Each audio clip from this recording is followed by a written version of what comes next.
Ол менің алдымда тұр, күлімсіреген болады, бірақ аққырау шалған қас пен кірпік арасында жылтыраған қос жанарында тұңғиық мұң жатқандай. Көздері жасаурап тұр. Ақ таяғын сол қолына ауыстырып, оң қолын маған созды. Амансың ба, Жамалжан? Мен қолын алдым. Қолында даусындағындай діріл сезілді. Ол мені құшақтамақ болды. Мен кейін шегіндім. Мінезің әлі өзгермепті-ау, деді ол күрсініп. Даусынан кейістік сезілді. Жарайды, жаным, аман сау жүр екенсің. Аллаға мың да бір шүкір. Бұл өмірден сені көре алмай өтіп кетем бе деп едім. Көрдім ғой әйтеуір. Енді өлсем де арманым жоқ. Ол кемсемдеп кетті. Мен оның өткен күндер мен жылдар салған бір кездегі керілген ақ маңдайы мен аққұба önіндегі шимай сызықтарға қарап, бұл адамның өмір жолындағы иірімдерінен аз болмағанын сездім. Мен оған саябақтағы талдар көлеңкесінде тұрған орындықты нұсқадым. Ол жайлап барып отырды. Жамалжан, сен мені есіңе де алмаған боларсың, деді ол орындыққа жайғасып жатып.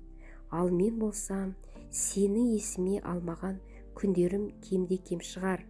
Көп ойланам, менен қандай ағаттық кетті екен деп, бірақ жауабын күні бүгінге дейін таба алмадым. Жасым 30-ға жеткенше үйлене алмадым. Саған ұқсас жан іздедім, таба алмадым. Сені күттім.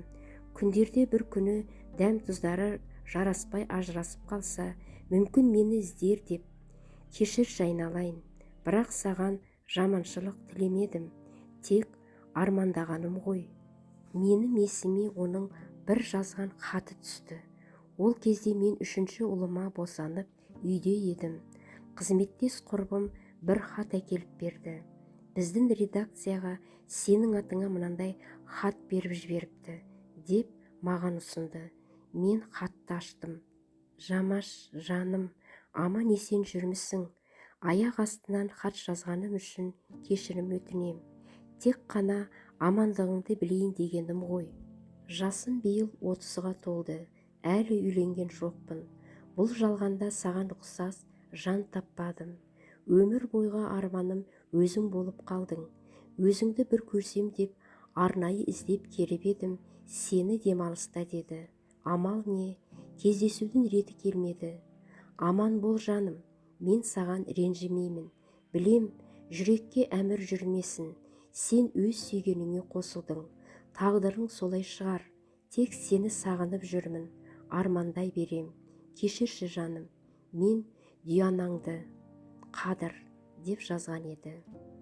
Ол сөйлеп отыр. Тарамыс қолдарындағы беторамалымен жасаураған көздерін сүртіп қояды. Арада жарты ғасырдан астам уақыт өтсе де, балалы шағалы болса да, сол бір судан таза, сүттен ақ махаббатын сөндіре алмай, жылдар бойы жүрек түкпірінде сақтап келген жанның сезімінің мөлдірлігіне, тереңдігіне бас исе болар еді. Мен оған қарап, ойға батып кеттім. Күн желдетіп кетті. Мен орнымнан тұрдым. Мен ертең ауылға қайтамын. Бұл қалаға құдамның шақыруымен келген едім. Алла тағала сені бір көруге мүмкіндік берді. Ол үшін Аллаға шүкіршілік шексізбін. Енді сені қайтып көре аламын ба, жоқ па, оны бір Алла біледі. Жас болса келді. Піскен алмадай жел шайқаса үзіліп кете барамыз ғой бір күні. Аман есен екенсің, осылай жүре бер. Өмірің ұзақ болсын. Қош, аман бол, Жаманжал. Айдыныма қонбай кеткен аққуым менім. Ол кемсемдеп кетті. Оның жасқа толы жанары мен діріл сезілген үні менің көңіліме қаяу түсіргендей. Қилы жылдар тегеуріне сөндіре алмаған тұңғиық тұнық сезімнің қасиетін кезінде сезе алмай, аттап кеткен таппакарлығыма өкініп, ойға батып кеттім. Ол сонау 60-шы жылдардағы уақиға еді. Студенттік өмір адам өміріндегі ең бір бақытты кезең ғой. Айналаң жайнаған жас жігіттер, көздері мөлдіреген әдемі сұлу қыздар.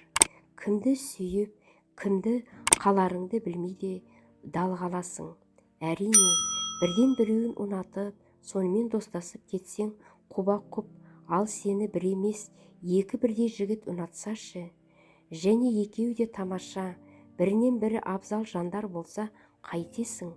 Осындай қиын жағдайға мен тап болдым. Мәулен болса қара торының сүйкімдісі, болашағынан үміт күттіретін дарынды жігіт. Университетті небәрі 2-ші курсында оқып жүрсе де, өлеңдері баспасөз беттерінде жиі-жиі жарияланып, көптің көңілінен шығып жүрген жан. Мінезі тұйық, сабырлы, достарының арасында қадірлі. Ал Қадыр болса ақ көңіл, ақ жарқын, жомарт жүректі әдемі жігіт.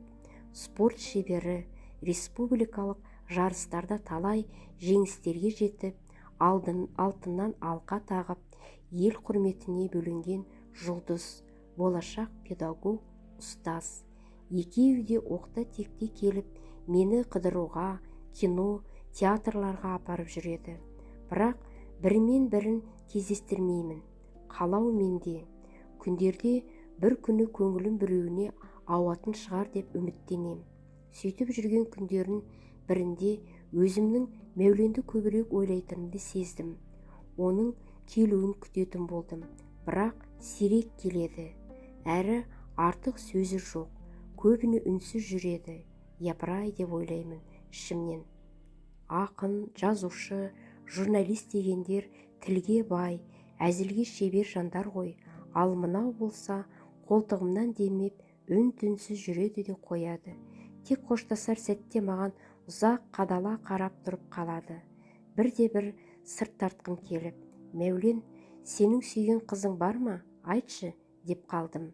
Сонда ол маған, Жамалжан, қыздар көп қой, бірақ мен өзім сүйгенді емес, өзімді сүйгенді және өз көңілін бірінші болып маған білдірген қызды қалаймын демесі бар ма? Мәссаған, деймін ішімнен. Мына қасқаға қара, дәмесі зор-ақ өзінің. Сонда мен қыз басымен оған сүйем, күйем деп жабысуым керек екен ғой. Қой бауырым, махаббаттың отына өртеніп өлсем де, жігіттің артынан жүгіріп, қасиетімді кетіре алмайды екенмін.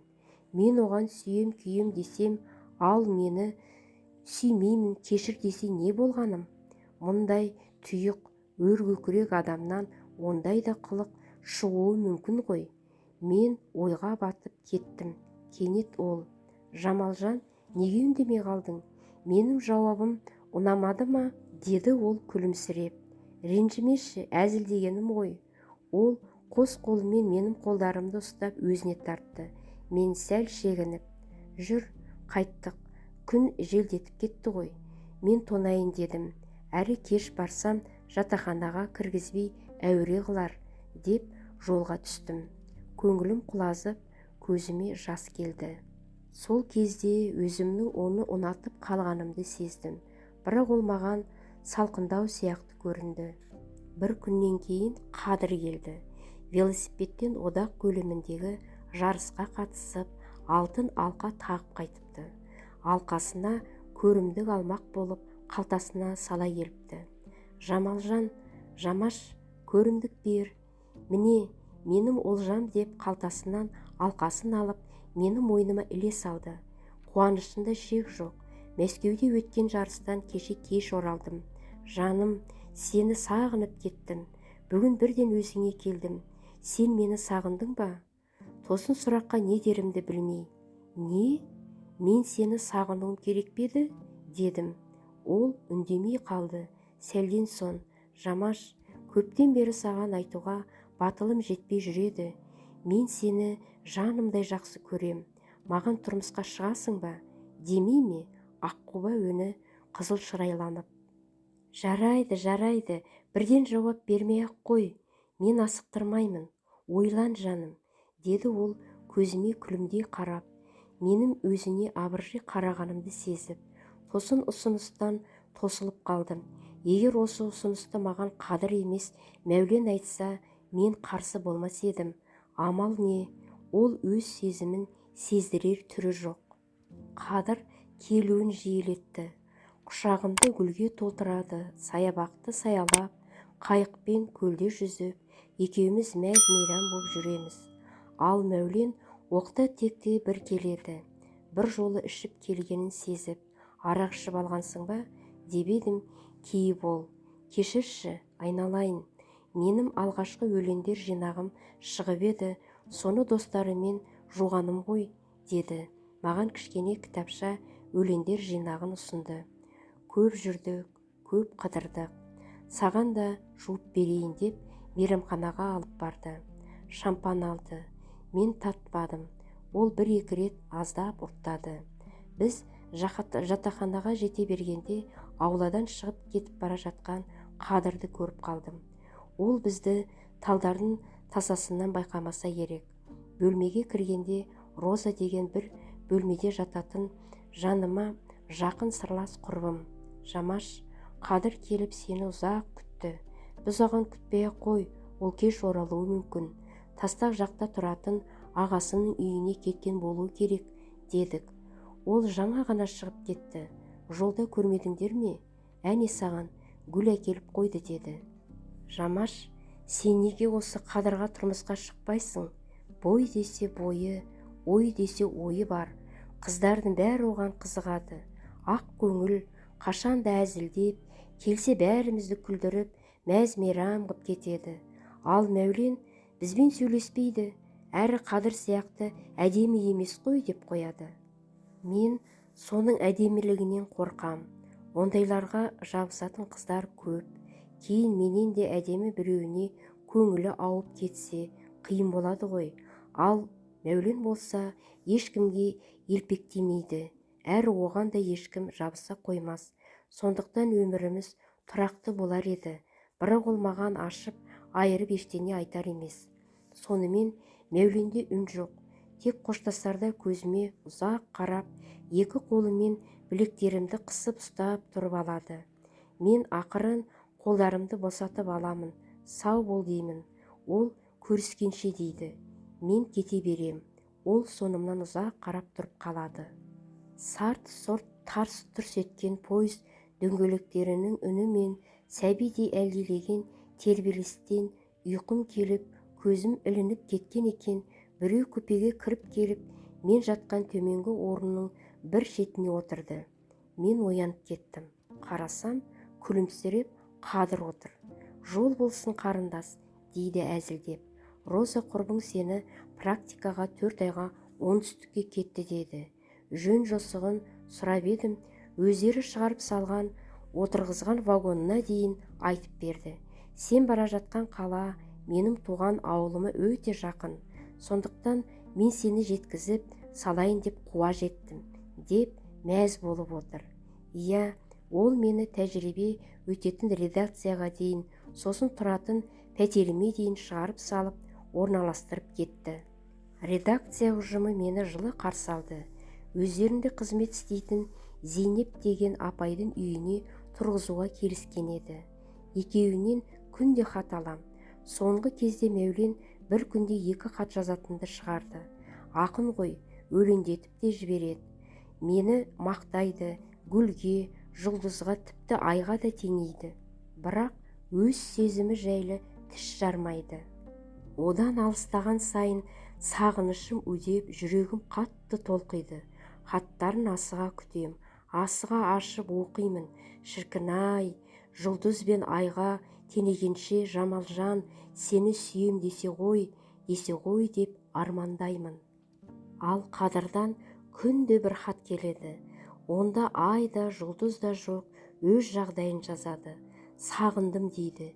Сөйтіп жүргенде 8 наурыз мейрамы күні бұрын Қадыр 4 жолдасын ертіп келіп, маған үлкен сыйлық жасап, мейрамханаға апарып, тойлап берді. Жаным, үйленейікші, маған тұрмысқа шықшы, деді. Қолыма алтын жүзік кигізіп тұрып, мен ойланайын дедім. Қайтатын күніңді бұрынырақ хабарлашы, өзім күтіп аламын, деді ол маған өтініп. Ертеңінде Мәуленнен хат алдым. Жамаш, мен басқа қызға үйленетін болдым. Маған ренжімеші, деп жазыпты. Мәулен деп қойыпты. Мен құлап қала жаздадым. Зейнеп тәтем су әкеліп ішкізіп бәйік боп жүр. Қатты қиналдым, көп қиналдым. Алматыға қайтарда ешкімге хабар бермедім. Тек Розаға жедел хат жіберіп, келетін уақытымды айтқан едім. Ұшақ екпіндей келіп, Алматы әуежайына қонды. Бәріміз сыртқа беттедік. Асыққан елдің соңын ала, мен де есікке жеттім. Қарасам, Роза және екі құрбым, ал олардың алдында гүл құшақтап, достарымен бірге Мәулен тұр. Жүрегім дүрсілдеп, аузыма тығылды. Мынаның есі дұрыс па? Басқа қызға үйленбекші еді ғой. Ендігі тұрысы не? Ол маған жақындады, гүлін ұсынды. Мен алмадым. Оны айналып өте бердім. Ол көлденеңдей берді. Жаманжал, кешірші, мен сені сынайын деп әзілдей салып едім. Сен соған сеніп қалғансың ба? Ренжімеші айналайын, деп қолымнан ұстай берді. Мен қолын сілкіп тастап өте бердім. Қасына ертіп келген достары менің қол жүгімді алып мәшинеге салып жатты. Сосын қыздар да, достары да қаумалап мені саябақ ішіндегі мейрамханаға баруға көндірді. Бәріміз үлкен үстелге айнала отырдық. Мәулен даяшымен сөйлесуге кетті. Мен Розаға сыбырлап, менің қол жүгімді өзіңнің бөлмеңе ала кетерсің, ал менің қайда кеткенімді сен білмейсің, деп көзімді қыстым да, мен қазір келем деп сыртқа беттедім. Жақында тұрған таксиге отырып тартып кеттім. Жүрекке әмір жүре ме? Мен оған қанша ренжісем де, көрмеймін, жоламаймын десем де, жан дүнием соны аңсай береді. Отырсам ойымнан, жатсам түсімнен шықпайды. Қадір болса қалбалақтап, жиі-жиі келеді, жалынады, өтінеді. Ақыры тұрмысқа шығуға көндірді ғой, ақ көңілім, аяулым менім. Алматының үлкен бір мейрамханасында дүбірлі той жүріп жатты. Курстас достарым, туған қарындастарын ұзатардай тойды думанға айналдырып, биді биге, әнді әнге жалғастыруда. Кезек-кезек келіп, мені биге шақырады.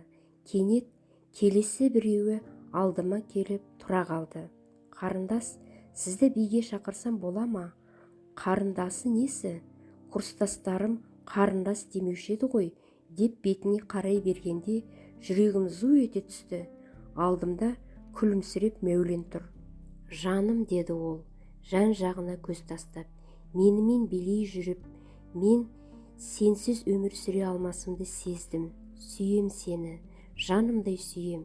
Егер дәл қазір сыртқа шықсаң, алып кетем. Такси күтіп тұр. Бұл ең соңғы шешімім, соңғы сөзім. Сенің де мені жек көрмейтініңді білем. Мен ақымақ болып, сенен айырылып қала жаздадым. Жаным, кеттік. Өмір бойы екеуміз де арманда қалмау үшін тілегімді қабыл ал, сыртқа күтем. Деді де мені шетке шығарып, өзі ақырын далаға шығып кетті. Менің басым айналып, жүрегім аузыма тығылды. Иә, ең соңғы мүмкіндік. Егер оның тілегін дәл қазір қабыл алмасам, өмір бойы оны армандап өтерім анық.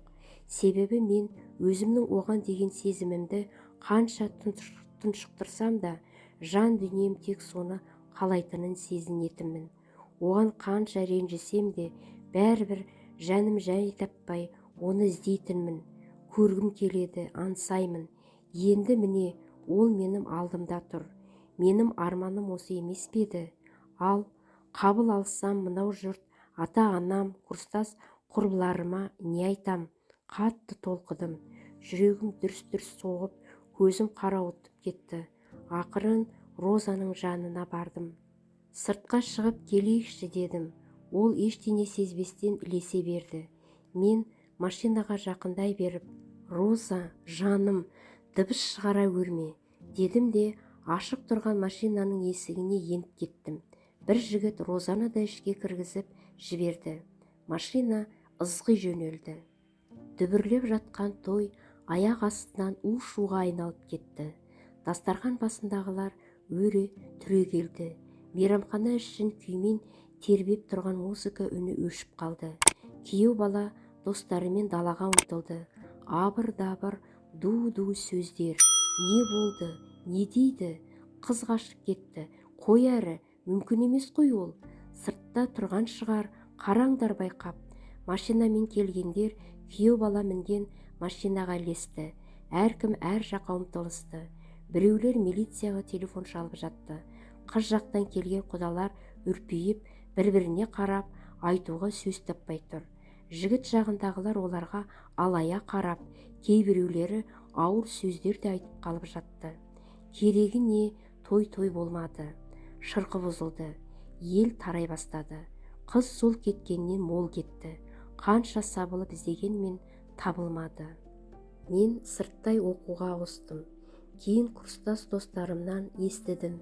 Дау амай ұрыс керіс аз болмапты.